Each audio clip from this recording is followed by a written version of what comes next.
Hello again everyone, Lumen's here, and welcome to my second broadcast and replay commentary ever. I'll talk a little about how I came to start my channel and my influences and so on. I started my channel around 7 months ago and quickly abandoned after I realized that gameplay commentaries were the new hype because of Husky HD and all the other broadcasters doing such a great job, and since I lacked a microphone back then, I wasn't going to get the attention I needed. I then got myself a top quality mic and one day I decided to get back to my channel that I abandoned all that time ago. So now you know about me, and I will be filing up my channel, so a like or a subscribe is all really appreciated. And if you want to see my previous and very first broadcast, click on my channel. And now, back to my StarCraft 2 commentary replay.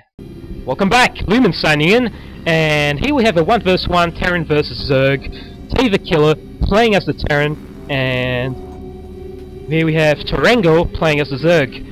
And still something I want to say is, I would also like to say that I did practice a lot on my commentaries before my first commentary video, and I'm fully dedicated to my YouTube channel, just something I thought was important to get out there, just so you know. And anyway, here we have good luck, have fun, YouTube from both players, and maybe they're up, just means that they're up to something from my stand view, my point of view. I would say that when a player diligently tries to talk you into something, into a conversation, I mean, he is trying to get your attention and distract you while he plans for a rush or any sort of distraction that he could infiltrate on you. And anyway, we have the Killer here, has just made his depot, and the Zerg here, Tarango, is going in to enemy territory, I suspect, and the Overlord is going off for some reason, just lingering about. I guess he is willing to take this down, or he is trying to find a suitable place he can make his second base. And I think nest is the most appropriate word for that. But anyway, I see that the Zerg has indeed infiltrated, and looks like he is actually boxed in because he is creating barracks. Unfortunately for the Zerg, it doesn't look like he has a way out, but it looks like the VCS has indeed decided to ignore the Zerg, and what the Zerg is up to seems unapparent, so I will speed up the video a little bit. And as you can see here, a Marine is trying to get to the Zerg, but the Zerg is too fast and creates a distraction here, and it will take over a minute for this Marine to take this down. And as you can see, this will possibly well, this will not affect the timing from this player, from the Terran player, and as you can see, he is going to find another place he can build his base. And here we have Tarango with a bunch of roaches, already 5 minutes in game, and the Killer here with his Marines trying to run around and get rid of those roaches behind him. And does he have any sort of help? No, he doesn't. He just has those Marines, and if he does have a bunker here, which is very useful, of course, and those roaches are going to be retreating. And as you can see here, he is making another base right over here, and looks like looks like the Terran player did not in fact succeed, and the Killer did in fact not succeed in creating his base near the Zerg emplacement.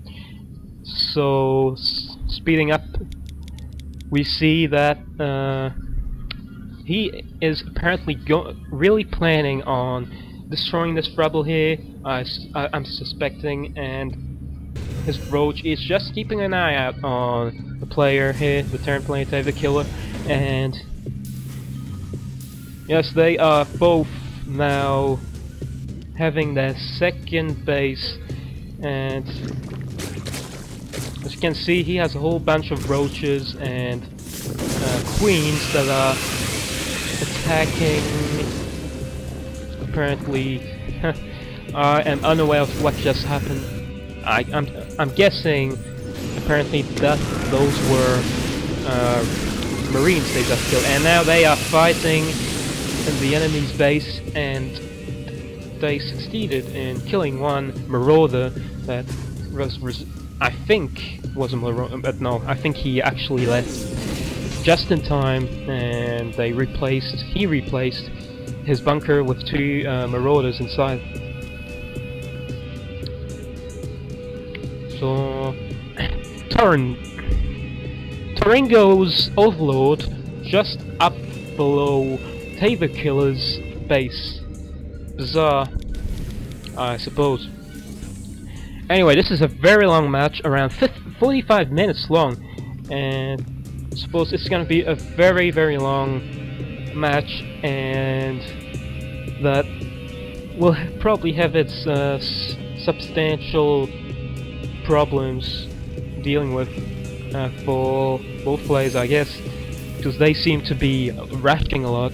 And his Tabor Killer, he has just gotten back his Banshee here, and he is being attacked by air units, and just speeding up the video because it's going way too slowly. And as you can see here, there's a bunch of larger units up and ready to take on his opponent. And I guess you could call them infestators, I'm not really sure anymore, but as this is the French version of StarCraft 2, I could not really translate any better than I can right now, but I do have a list of all the units and the barracks and the buildings in English, so no problem there. And here you see the air units are currently destroying one of Tabor Killer's emplacements, just as not lucky for the Zerg player, he just gets attacked, and Zerg player comes in with a full-on masked rash, and he has a whole lot of his roaches basically, and a bunch of banshees just scouting, etc. And as you can see here, he does have a small amount of ground units, but I'm suspecting his air units will soon overtake the Terran's ground base force. And here is 3 Vikings now, and this is 24 minutes sorry, right now in game, and here we see a bunch of roaches going in, attacking, and basically destroying their opposition. The VCSs are protecting their base from any damage inflicted. Thumbs up. I mean, that was very splendorous of him. And now the Terrans going in for and attacking, and now retreating after getting slaughtered by the roaches. And looks like the Terran is indeed going to be, well, he just has moved on his base somewhere else. Looks like a place you could call more secure, and basically the Z player has no chance of guessing that he has that base over there. And so just replenishing his units, the Terran player could be rushed by now. With this amount of Zergs and roaches, he could definitely take him on by now, but since he is a dedicated macro, he is going to take a little bit of his time to create some more Zergs just in case.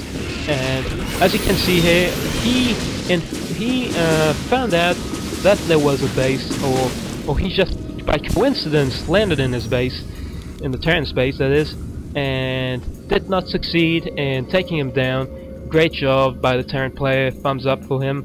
And you can see here Banshees and ground units taking out this Zerg emplacement base hive, and here we have the Roaches coming back in, and Terran retreating, and looks like they have a whole assortment. The Terran has a whole assortment of different units, and this is very interesting really, but I'm not sure what kind of upgrades he has by now. He has barely even upgraded his ground forces, which is terrible.